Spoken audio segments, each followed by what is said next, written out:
اللہ تعالیٰ تو اپنے ہر بندے کے ساتھ ہوتا ہے، مگر اس کا کوئی بندہ ہی اللہ تعالیٰ کا دوست ہوتا ہے۔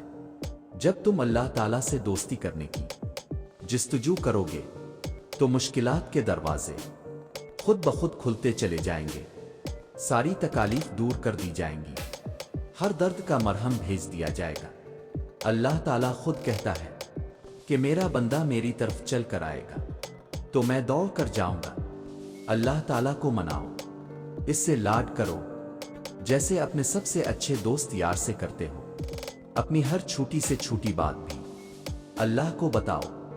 چلتے پھرتے، کام کاج کرتے، اٹھتے بیٹھتے، سوتے جاگتے، جو بات بھی دل میں ہے، جو تمہیں پریشان کر رہی ہے، اس کا تذکرہ اللہ سے ہی کرو۔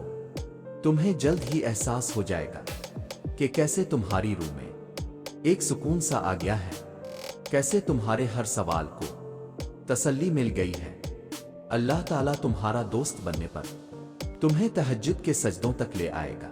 تمہاری دلی مرادیں چاہے پوری ہوں یا نہ ہوں، تمہیں بے شک وہ ملے آنا ملے جو تم مانگ رہے ہو، لیکن تمہیں خدا ضرور مل جائے گا۔ اور کیا یہ تمہارے لیے کافی نہیں ہے؟ اور یاد رکھو، تمہاری دعا اس چیز کو بھی تم تک کھینچ لاتی ہے جو تمہارے نصیب کا حصہ نہیں ہوتی۔ معجزے یقین کے دھاگے پر لگے ہوتے ہیں، سکون سے لے کر بے بسی تک کے سارے اختیارات صرف اللہ کے ہیں۔ ایسا نہیں ہے کہ لکھا ہوا نصیب بدل نہیں سکتا، ایسا نہیں ہے کہ جو چھین گیا ہے وہ اب واپس مل نہیں سکتا۔ جو چیز اللہ نے تمہارے لیے لکھ دی ہے، اگر 7 زمینوں اور 7 آسمانوں میں رہنے والی ہر شے ایڑی چوٹی کا زور بھی لگا لے، تب بھی تمہاری اور اس کی راہ میں رکاوٹ نہیں بن سکتی۔